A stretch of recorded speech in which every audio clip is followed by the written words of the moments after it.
حي على الفلاح.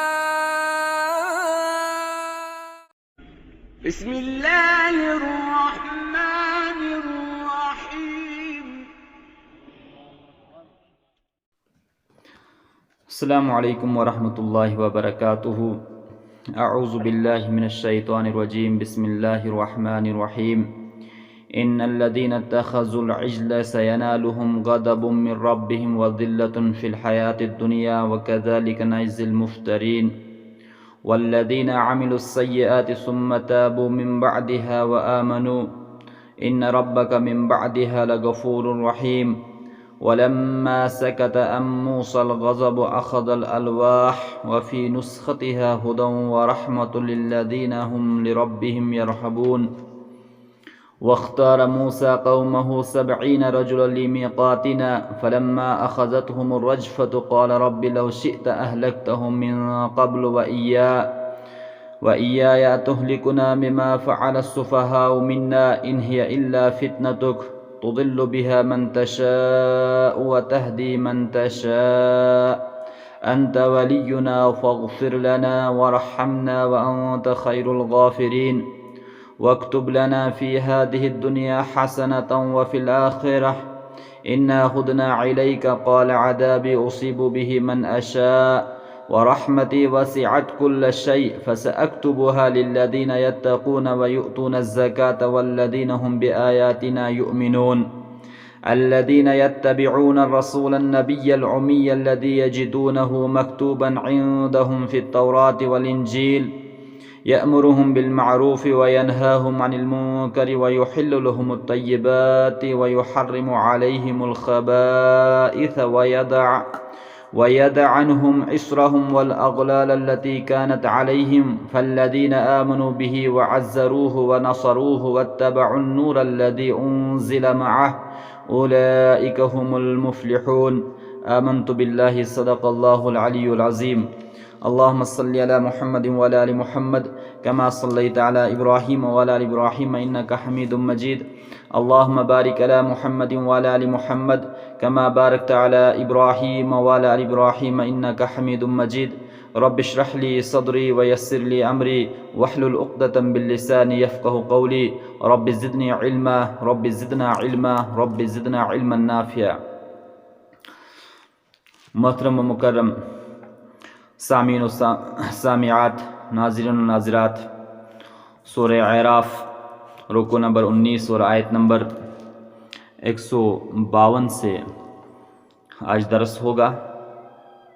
اس سے قبل آپ نے سورہ اعراف میں کئی رکوع سے آپ حضرت موسیٰ علیہ السلام اور پھر ان کے دور کی فرعونی طاقت اور پھر ان کے فرعونی لشکر اور پھر بنی اسرائیل کے مابین اور پھر موسیٰ علیہ السلام اور ہارون علیہ السلام کا اپنی قوم کو دعوت دینا اور پھر قوم کا گوسالی کو اختیار کرنا، وہ تمام باتیں واضح طور سے آپ کے سامنے آ چکی ہے کہ اللہ تبارک و تعالیٰ نے کس طرح بنی اسرائیل کو فرعون کے ظلم و ستم سے آزاد کرایا موسیٰ علیہ السلام کے ذریعے سے اور ہارون علیہ السلام کے ذریعے سے.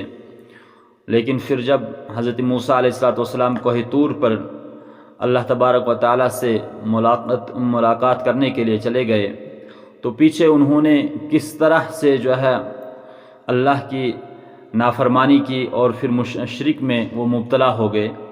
تو بہرحال وہ تمام چیزیں آپ کے سامنے وضاحت کے ساتھ قرآن پاک میں آ گئی.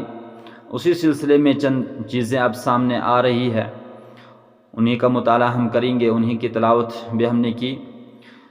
اللہ تبارک و تعالیٰ فرماتا ہے کہ ان الذین اتخذوا العجل سینالهم غضب من ربهم وذلة فی الحیاۃ الدنیا، کہ یقیناً جن لوگوں نے گوسالہ پرستی کی، یعنی اس بچڑے کی عبادت کرنی شروع کی، سینالهم غضب من ربهم وذلة فی الحیاۃ الدنیا، تو ان پر بہت جلد، یہ جو ہے سین اس کے لیے عنقریب کا معنی آتا ہے، سینالہم ان کو عنقریب آ لے گا، ان کو عنقریب پا لے گا، غضب من ربہم ان کے رب کا غضب، وَذِلَّةٌ فِي الْحَيَاةِ الدُّنْيَا، اور دنیاوی زندگی کی رسوائی، یعنی دنیاوی زندگی میں رسوائی بھی ہوگی اور اللہ کا غضب بھی ہوگا اس کی وجہ سے جو انہوں نے گوسلہ پرستی شروع کی تھی۔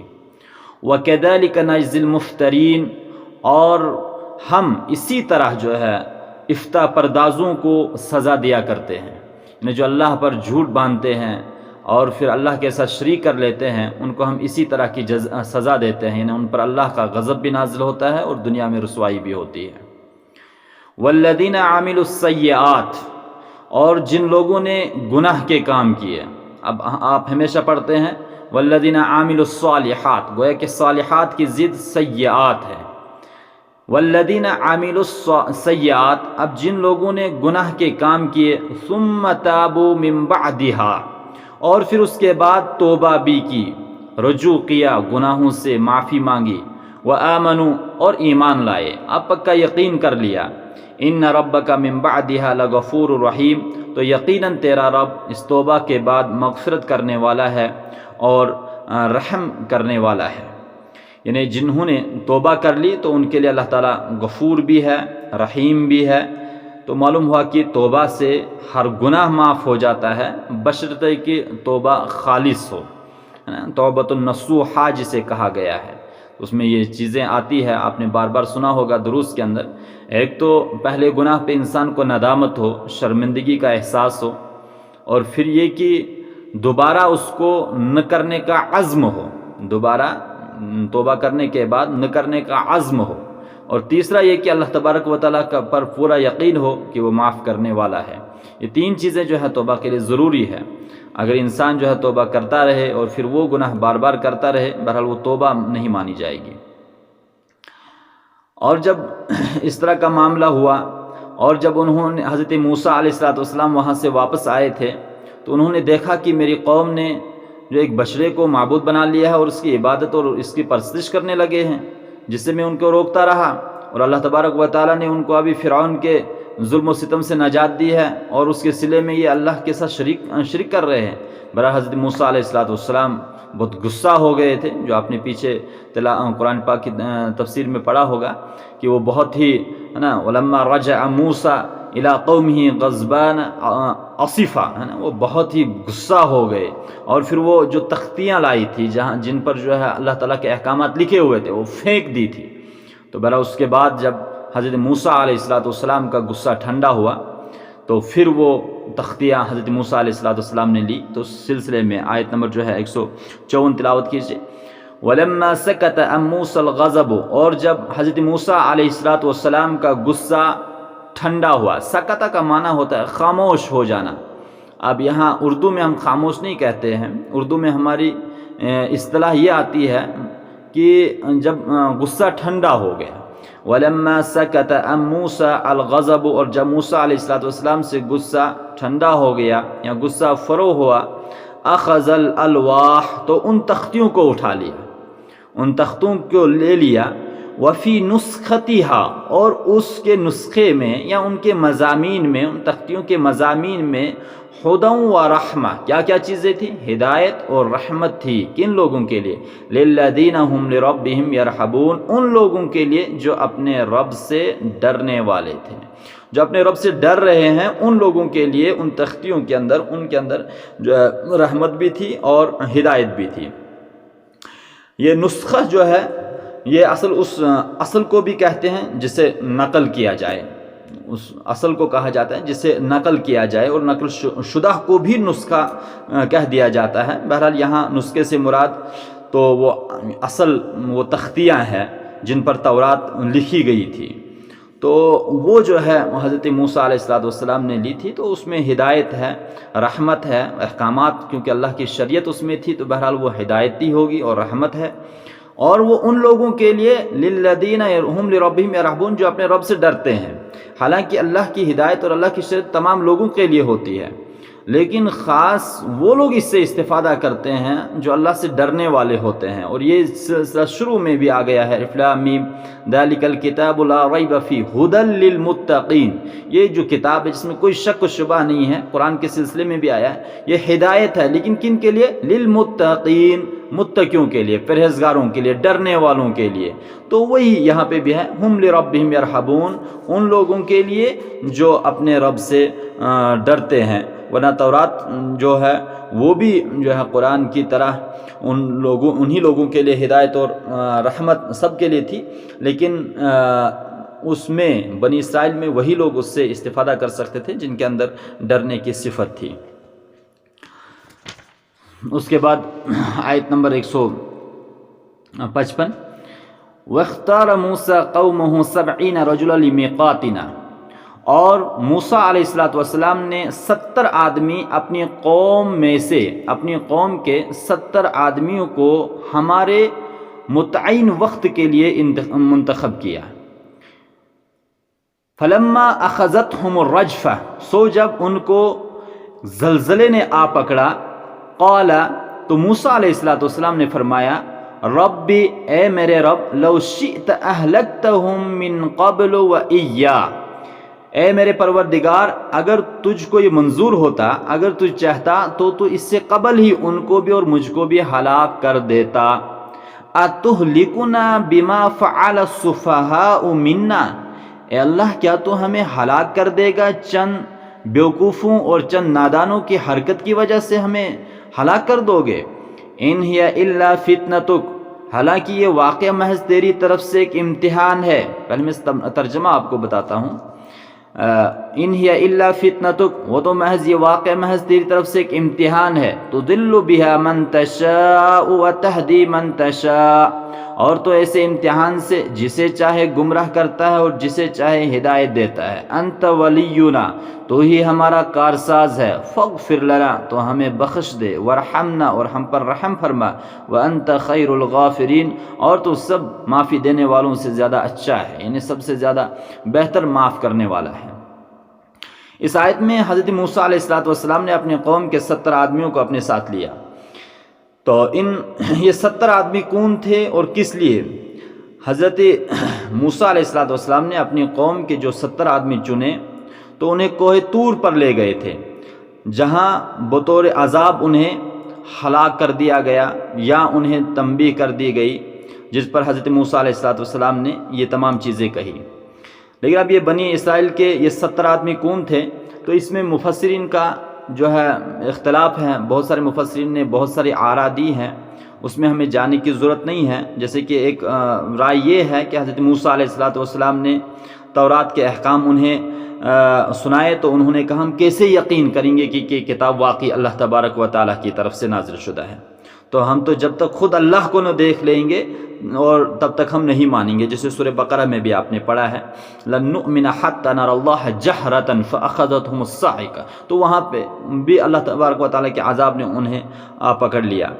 تو بعض کہتے ہیں کہ نہیں، وہ دوسری رائے ہے کہ یہ 70 آدمی وہ تھے جو پوری قوم کی طرف سے بشرے کی عبادت کے جرم عظیم میں مبتلا تھے، اور پھر توبہ اور معذرت کے لیے انہیں کوہ طور پر لے جایا گیا اور وہاں جا کر انہوں نے اللہ کو دیکھنے کی خواہش کی۔ اب وہ حضرت موسیٰ علیہ السلام ان کو لے گئے کہ وہاں جا کے جو ہے اللہ سے توبہ کرو، لیکن بہرحال انہوں نے وہاں پہ جو ہے توبہ نہیں کی، بلکہ وہاں اللہ تعالیٰ کو دیکھنے کی خواہش کی، ہم اللہ کو دیکھیں گے پھر ہی توبہ کریں گے۔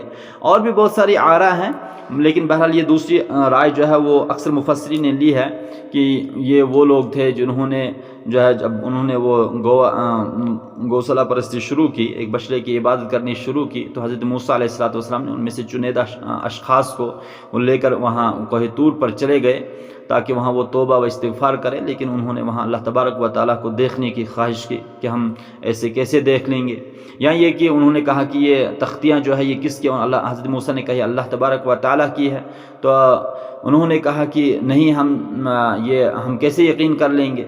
تو پھر اللہ تبارک و تعالیٰ نے انہیں کوہ طور پر بلایا، وہاں آواز بھی سنائی دی، ان لوگوں نے بھی سنی، لیکن اس کے باوجود انہوں نے کہا کہ ہم کیسے مان لیں گے کہ آواز اللہ کی ہے، اس لیے ہمیں جو ہے اللہ تعالیٰ سامنے چاہیے، ہم دیکھیں اللہ کو کیسے ہیں۔ تو اس پر جو ہے انہیں یہ عذاب آ گیا، فَأَخَذَتْهُمُ الرَّجْفَةُ، ایک زلزلے نے پکڑ لیا، اگرچہ دوسری جگہ صاعقہ کا لفظ ہے، انہیں بجلی کی کڑک نے ان کو پکڑ لیا۔ تو ہو سکتا ہے یہ دونوں یہ عذابوں کی مختلف شکلیں ہیں کہ زمین سے زلزلہ آیا ہو اور آسمان سے بجلیاں گری ہوں، تو صاعقہ جو ہے وہ بجلی کی کڑک کو کہا جاتا ہے، اور رجفہ جو ہے وہ زلزلے کو کہا جاتا ہے، اور اسی طرح سے بہت ساری ان عذابوں کی مختلف صورتیں، رجفہ ہے، صاعقہ ہے، غاشیہ ہے، تو یہ اللہ تبارک و تعالیٰ نے مختلف الفاظ انہوں نے دیا ہے۔ یہ مختلف صورتیں اس عذاب کی مختلف صورتیں ہیں، جس میں اندھیرا ہے، جس میں ایک ڈراؤ ہے، اور جس میں بجلی کی کڑک ہے، جس میں آواز ہے، تو جس کی یہ آواز، اس عذاب تو ایک ہی ہے لیکن اب اس کی مختلف صورتوں کے نام سے اسے پکارا گیا ہے قرآن پاک میں۔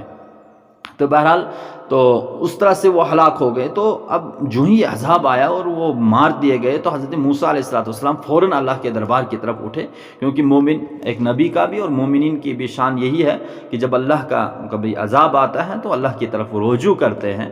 تو اسی طرح حضرت موسیٰ علیہ السلام نے بھی اللہ کے دربار میں التجا کی کہ رب، اگر تو چاہتا کہ اس سزا کے طور پر ہمیں مار دیتا تو ہمیں تو اس سے پہلے ہی مار دیتا، یہاں کوہ طور سے آنے سے پہلے ہی ہمیں وہیں پہ ہلاک کر دیتا، برباد کر دیتا۔ جب انہوں نے شرک کیا، گوسالے کی عبادت کرنی شروع کی تو اسی وقت ہمیں تو اب چند بیوقوفوں نے یہ کام کیا ہے، چند نااہلوں نے یہ کام کیا ہے کہ ان کی وجہ سے ہم سب ہلاک کر دیے جائیں گے۔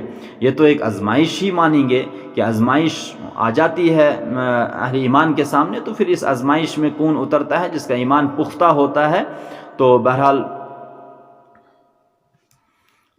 جس کا ایمان پورا ہوتا ہے وہ جو ہے وہ اس فتنے میں، اس آزمائش میں جو ہے وہ آگے نکل جاتا ہے، وہ کامیاب ہو جاتا ہے۔ لیکن جن لوگوں کو جو ہے ایمان نہیں ہوتا ہے تو بہرحال وہ اس آزمائش میں نہیں اترتے ہیں، اور وہ چھوٹی چھوٹی چیزوں کی وجہ سے جو ہے گمراہ ہو جاتے ہیں۔ یہ فتنہ کا لفظ جو ہے، ایک تو وہ اردو والا فتنہ ہے جس کو آپ ہمیشہ سنتے ہو فساد کے لیے، لیکن قرآن پاک میں فتنہ جو ہے صرف فساد کے لیے نہیں ہے، فساد کے لیے بھی آیا ہے، لیکن فتنے کے بہت سارے معنی قرآن پاک میں موجود ہیں جو سیاق و سباق سے پتہ چلتا ہے۔ اور خاص جو ہے فتنہ آزمائش کے لیے، ابتلا کے لیے، امتحان کے لیے استعمال ہوا ہے، فتنہ عذاب کے لیے بھی استعمال ہوا ہے۔ تو یہاں کا جو فتنہ ان ہی الا فتنتک، یعنی جو پورا واقعہ تھا یہ جو ہے اللہ کی طرف سے آزمائش تھی۔ تو ذل بہا من تشاء و تہدی من تشاء، اب اس کے ذریعے سے جسے چاہتا ہے گمراہ کر دیتا ہے، جسے چاہتا ہے ہدایت دیتا ہے۔ اب یہ جو ہے بہت سارے لوگ سوال پڑتا کہ جب اللہ ہی چاہتا ہے کہ آپ کو ہدایت دے، اللہ ہی چاہتا ہے گمراہ کر دے، تو پھر ہمیں کیا کرنے کی ضرورت؟ ایسا نہیں ہے، بلکہ مسئلہ یہ ہے کہ اللہ کی سنت ہوتی ہے۔ اگر آپ اللہ کی طرف جانا چاہیں گے تو اللہ کی سنت یہ ہے کہ وہ آپ کے لیے راستے کھول دیتا ہے۔ وَمَن يَتَّقِ اللَّهَ يَخْرَجْ لَهُ مَخْرَجًا، کہ جو اللہ سے ڈرتا ہے تو اللہ تبارک و تعالیٰ اس کے لیے راستے کھول دیتا ہے۔ لیکن اب جو روگردانی کرتا ہے تو اللہ کی سنت یہ ہے کہ پھر اس کے لیے جو ہے وہ راستے بند ہو جاتے ہیں۔ وہ مراد ہے، ایسا نہیں ہے کہ بس یہ انسان کی اپنی کارستانی ہے، کیونکہ انسان کے اندر تقوی اور جو فجور، یہ دونوں جو ہے انسان کے اندر ودیت کی گئی ہے، اس کے لیے راستے کھلے ہیں کہ وہ کس راستے کو اختیار کرتا ہے۔ اور پھر حضرت موسیٰ علیہ السلام نے آگے فرمایا وَاكْتُبْ لَنَا فِي هَذِهِ الدُّنْيَا حَسَنَةً وَفِي الْآخِرَةِ إِنَّا هُدْنَا إِلَيْكَ، اے رب ہمارے لیے لکھ دیجئے اس دنیا کے اندر بھلائی، یعنی ہمارے لیے اس دنیا کے اندر نیک حالی لکھ دیجئے، اور وَفِي الْآخِرَةِ، اور آخرت میں بھی اِنَّا هُدْنَا إِلَيْكَ، یقیناً ہم تیری ہی طرف لوٹنے والے ہیں، تیری ہی طرف رجوع کرتے ہیں، یعنی ہم توبہ کرتے ہیں۔ ہدنا الیک مطلب یہ تیری طرف لوٹتے ہیں، تیری طرف ہم رجوع کرتے ہیں، تیری طرف توبہ کرتے ہیں، اس لیے دنیا اور آخرت میں ہمارے لیے بھلائی لکھ، جس کا ذکر حضرت ابراہیم علیہ السلام سورہ بقرہ میں بھی آیا ہے، ربنا آتنا فی الدنیا حسنۃ وفی الآخرۃ حسنۃ وقنا عذاب النار، کہ دنیا کی بھلائی بھی اور آخرت کی بھلائی بھی جو ہے ہمیں عطا فرما۔ قال، تو اللہ تبارک و تعالیٰ نے فرمایا عذابی اصیب بہ من اشاء، یہ اللہ تبارک و تعالیٰ نے اپنی ایک سنت کا یہاں تذکرہ کیا اپنا، وہ کیا ہے؟ فرمایا کہ عذابی اصیب بہ من اشاء، کہ میں اپنا عذاب اسی پر واقع کرتا ہوں جس پر چاہتا ہوں، یعنی اسی پر اپنا عذاب ڈالتا ہوں، اسی کو سزا دیتا ہوں جسے چاہتا ہوں۔ وَرَحْمَتِي وَسِعَتْ كُلَّ شَيْءٍ، اور حالانکہ میری رحمت تمام اشیاء پر محیط ہے، میری جو ہے رحمت تمام اشیاء پر محیط ہے، یہ اس کی وسعت رحمت ہے، اللہ تبارک و تعالیٰ کی وسعت رحمت یہ ہے کہ دنیا کے اندر صالح بھی، فاسق بھی، مومن اور کافر دونوں ہی اللہ تبارک و تعالیٰ کی اس رحمت سے فیضیاب ہو رہے ہیں۔ حدیث میں آتا ہے کہ اللہ تعالیٰ کی رحمت کے 100 حصے ہیں، اللہ تعالیٰ کی رحمت کے 100 حصے ہیں، اور یہ اس کی رحمت کا ایک حصہ ہے کہ جس سے مخلوق ایک دوسرے پر رحم کرتی ہے۔ وحشی جانور اپنے بچوں پر شفقت کرتے ہیں، اور اس نے اپنی رحمت کے 99 حصے اپنے پاس رکھے ہوئے ہیں۔ اب صحیح مسلم کی یہ حدیث ہے اور ابن ماجہ میں بھی یہ حدیث ہے کہ یہ اللہ تبارک و تعالیٰ کی رحمت اتنی وسیع ہے کہ وہ ہر ایک پر جو ہے حاوی ہے۔ ہاں یہ ہے کہ سزا وہ کسی کو ہی دیتا ہے جسے چاہتا ہے۔ فَسَأَكْتُبُهَا، اب میں اس رحمت کو لکھ دوں گا، اب میں اس رحمت کو لکھوں گا، یعنی تمہاری تقدیر بنا دوں گا۔ لِلَّذِينَ، کن لوگوں کے لیے؟ ان لوگوں کے لیے الَّذِينَ يَتَّقُونَ، جو لوگ پرہیزگاری اختیار کرتے ہیں۔ اب یہاں پہ بھی یتقون آیا، یہ تقوی جو ہے بار بار تمام عبادات کا جو مقصد بیان کیا گیا ہے وہ بھی تقوی ہے نا۔ کتب علیکم الصیام کما کتب علی الذین من قبلکم لعلکم تتقون یا ایھا الناس اعبدوا ربکم الذی خلقکم والذین من قبلکم لعلکم تتقون، یعنی عبادت کی تمام جو عبادت کا جو مقصد بتایا گیا ہے، یعنی عبادت اس لیے کی جاتی ہے تاکہ تمہارے اندر پرہیزگاری آ جائے، تم اللہ تبارک، اور تقویٰ کسے کہتے ہیں؟ یعنی اللہ تبارک و تعالیٰ کے احکام کی پاسداری کرنا ہر حال میں اور ہر صورت میں اور ہر وقت اور ہر زمانے میں، اور اللہ تبارک و تعالیٰ کے جو منکرات ہیں ان سے بچنا، یہی اصل تقویٰ ہے۔ تو اب یہ ہے کہ للذین یتقون، میں اس رحمت کو لکھ دوں گا ان لوگوں کے لیے جو پرہیزگاری اختیار کرتے ہیں، وَيُؤْتُونَ الزَّكَاةَ، اور جو زکوٰۃ ادا کرتے ہیں، وَالَّذِينَ هُمْ بِآيَاتِنَا يُؤْمِنُونَ، اور وہ لوگ جو ہماری آیات پر ایمان لے آتے ہیں۔ یہ یہودیوں کو ایک درس ہے کہ میری جو رحمت ہے جو یہاں دنیا کے اندر ہے تو وہ ان لوگوں کے لیے ہیں جو پرہیزگاری اختیار کرتے ہیں اور پھر وہ زکوٰۃ بھی ادا کرتے ہیں۔ یعنی تم کتنا بھی مال خرچ کرو، جو تم مال اپنے مالوں میں سے جو خرچ کرتے ہو کسی کی خدمت کے لیے، رفع عام کے لیے اور سماج کی تعمیر و ترقی کے لیے یا بیواؤں و مسکینوں کے لیے جو بھی تم خرچ کرتے ہو، یہ بھی تب تک قابل قبول نہیں ہے جب تک کہ تم اس کی پیروی کرو جو رسول اکرم صلی اللہ علیہ وسلم دے کر آئے ہیں، یا جب تک تم وہ مال اس راستے میں خرچ نہ کرو جس مشن کو نافذ کرنے کے لیے یا جس مشن کو چلانے کے لیے رسول اکرم صلی اللہ علیہ وسلم کام کر رہے ہیں۔ تو اس لیے فرمایا یؤتون الزکوٰۃ، کہ وہ زکوٰۃ بھی ادا کرتے ہیں، والذین ھم بآیاتنا یؤمنون، اور ہماری آیاتوں پر ایمان لے آتے ہیں۔ تو اس سے جو ہے یہ بات سامنے آ جاتی ہے کہ اللہ تبارک و تعالیٰ کی رحمت جو ہے ایک حصہ جو ہے وہ پوری دنیا کائنات کے لیے ہیں، چاہے وہ کافر ہو یا فاسق ہو۔ لیکن اب بہت سارے لوگ کہتے ہیں یہاں جو دنیا کے اندر بہت سارے لوگوں کو جو اللہ تعالیٰ کے منکر ہے ان کو خوشحالی ہے اور وہ اس وقت تعمیر و ترقی میں سب سے آگے ہیں، تو انہیں تو جنتی جنت ہے، تو پھر یہ کیا بات ہے؟ یہ عارضی ہے، آپ یہ کہہ لیجئے کہ دنیا جو ہے یہ عارضی ہے، اور ان کی جو خوشی ہے، جو ان کی ترقی ہے، جو ان کے پاس مال و دولت ہے، جو خوشحالی ہے، سارا کچھ جو عارضی ہے، اور انہیں اس میں آزمائش بھی ہے اور اس میں ڈھیل بھی ہے۔ تو لیکن مومن جو ہوتا ہے اس کی اصل کامیابی جو ہے وہ آخرت کی کامیابی ہوتی ہے۔ اگلی آیت ہم پڑھیں گے۔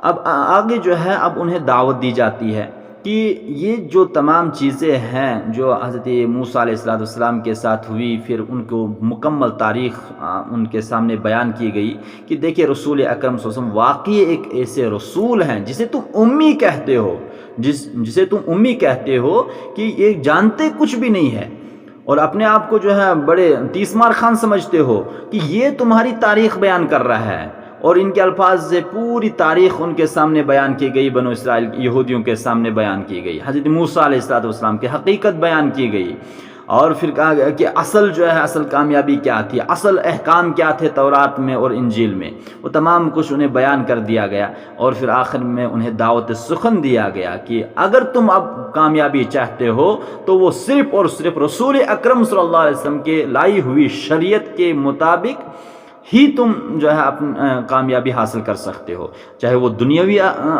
کامیابی ہو یا اخروی کامیابی ہو. اس لیے فرمایا گیا الذین یتبعون الرسول النبی الامی، کہ جو لوگ ایسے رسول کی اتباع کرتے ہیں جو رسول نبی بھی ہے امی بھی ہے. یہاں آپ سب کو رسول بھی کہا گیا، نبی بھی کہا گیا، امی بھی کہا گیا. تو رسول اور نبی آپ کیونکہ یہ بات تو پکی ہے کہ جو رسول ہوتا ہے وہ نبی بھی ہوتا ہے، لیکن جو نبی ہوتا ہے وہ رسول نہیں ہوتا ہے. تو یہ بحث آپ نے پڑھی ہوگی، اگر نہیں تو کسی آپ پڑھ لیجئے کہ رسول اور نبی میں تھوڑا سا جو ہے باریک بھی کا فرق ہے. تو یہ ہے کہ جو رسول ہوتا ہے وہ نبی بھی ہوتا ہے، لیکن جو نبی ہوتا ہے وہ رسول نہیں ہوا کرتا ہے. تو آپ صلی اللہ علیہ وسلم رسول بھی تھے اور نبی بھی تھے. اور فرمایا الامی، اور آپ سب امی تھے. اور آپ سب کو امی کیوں کہا گیا؟ یہ تو انہیں بھی کہا گیا، اہل عرب کو وہ امی کہتے تھے، یعنی یہ ان پڑھ ہے، یہ جانتے کچھ بھی نہیں ہے، تو اس لیے انہیں امی کہتے تھے. وہ تو اپنے آپ کو جو ہے اہل کتاب سمجھتے تھے کہ ہم پر اللہ کی کتاب نازل ہوئی ہے، ہم پر اللہ کی شریعت ہے، اس لیے وہ دوسروں کو امی کہتے تھے، اہل عرب کو امی کہتے تھے. اس لیے انہی کی زبانی کہا گیا کہ تم جن لوگوں کو، جس قوم کو یا جس نبی کو تم امی کہتے ہو، ہے نا، اس امی کی زبانی، اس امی کی اتباع کرنے میں ہی تمہاری نجات ہے. تو اس طرح سے بتایا گیا الذین یتبعون الرسول النبی الامی. اب جو لوگ اس رسول اور نبی اور امی کی اتباع کرتے ہیں، الذی یجدونہ، کس رسول کی، کس نبی کی، کس امی، جس کو وہ پاتے ہیں مکتوبا لکھا ہوا، عندہم اپنے پاس، فی التوراۃ والانجیل، تورات میں بھی اور انجیل میں بھی. یعنی تورات اور انجیل میں جس آخری رسول کے آنے کی خبر انہیں دی گئی تھی اور جسے وہ وہاں پاتے ہیں کہ واقعی یہ رسول آنے والا ہے، تو اس رسول کی جو اتباع کرتے ہیں. اور اس رسول کی ذمہ داریاں کیا تھی؟ یأمرہم بالمعروف، وہ انہیں نیکیوں کا حکم کرتا ہے، وینہاہم عن المنکر، اور وہ گندی چیزوں سے انہیں جو ہے منکرات سے انہیں روکتا ہے. وہ ان کو اچھی باتوں کا، نیک باتوں کا حکم کرتا ہے اور برے باتوں سے انہیں روکتا ہے. اور یہ امر بالمعروف و نہی عن المنکر، اور یہ امت کی سب سے بڑی ذمہ داری اس وقت بنتی ہے. اور رسول صلی اللہ علیہ وسلم کی ذمہ داری بھی یہی تھی. وَيُحِلُّ لَهُمُ الطَّيِّبَاتِ، اور وہ رسول کیا کرتے تھے؟ ان کے لیے پاکیزہ چیزیں حلال کرتے ہیں.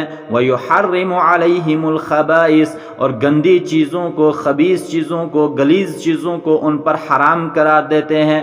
وَيَدَعُ عَنْهُمْ إِصْرَهُمْ، اور ان سے ان کا بوجھ اتارتے ہیں، ہے نا، والاغلا، اور وہ بیڑیاں اتار دیتے ہیں، التی کانت علیہم، جو ان پر جکڑی ہوئی تھی، جو بیڑیاں ان پر جکڑی ہوئی تھی.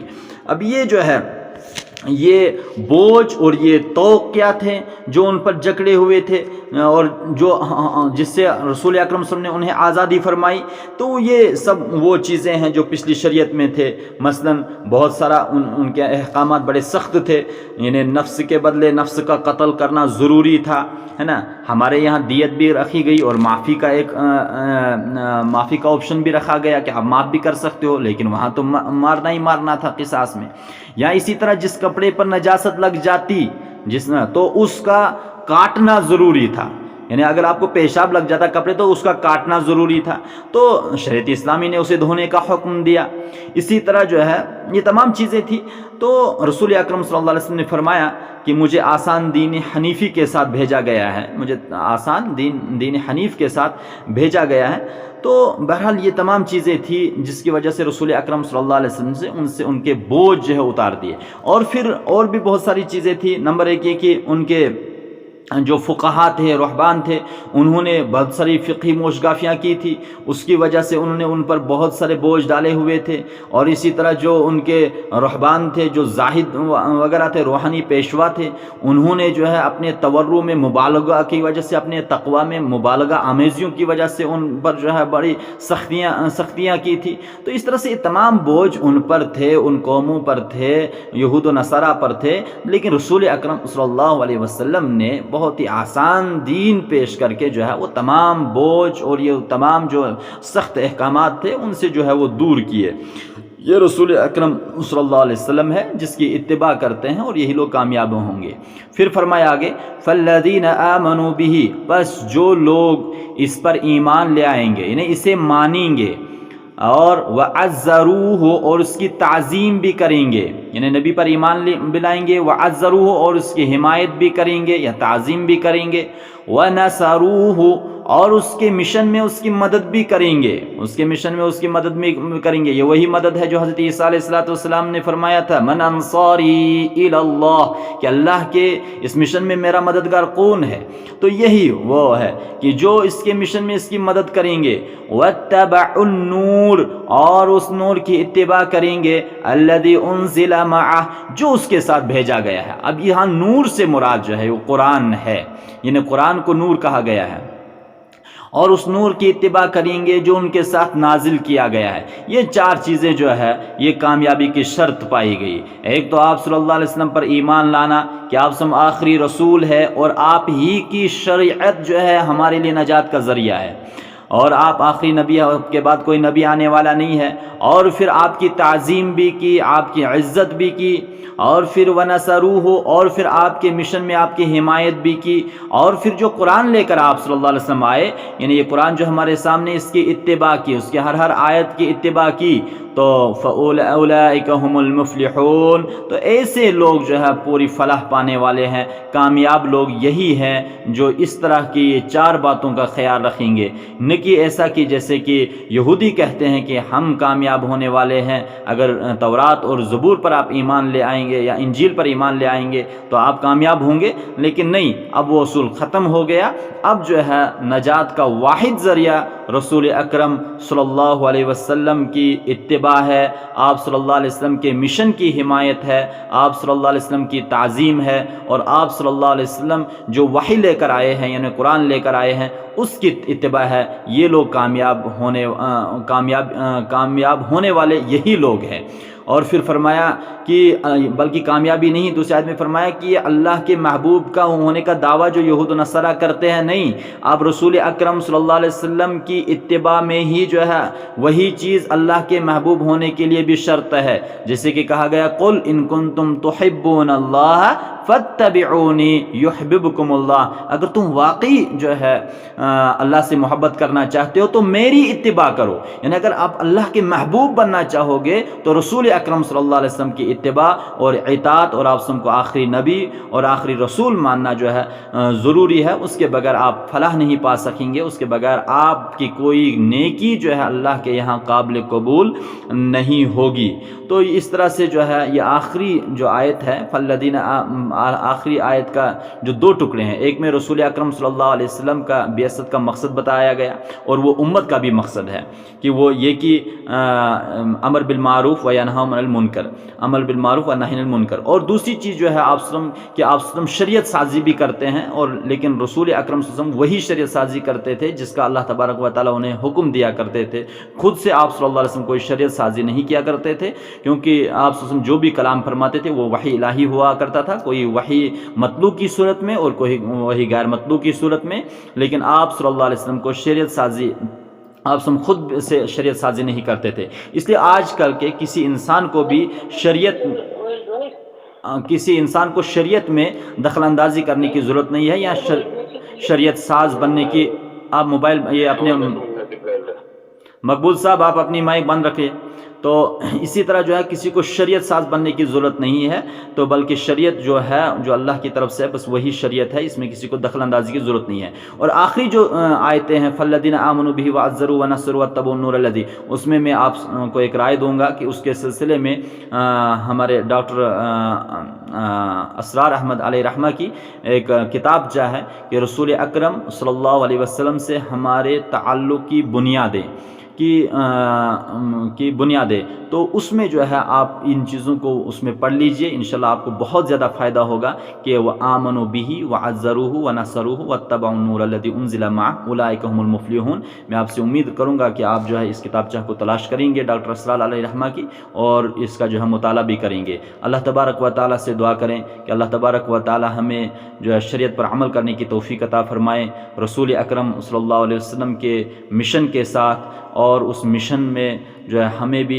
جو ہے کوئی حصہ ہمارا بھی رکھے، جس میں ہم آپ وسلم کے مشن میں جو ہے حصہ دار بن جائیں، اور ہماری کامیابی ہماری مقدر بن جائے۔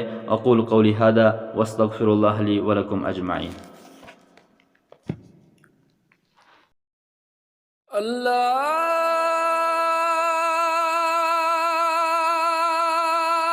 اکبر، اللہ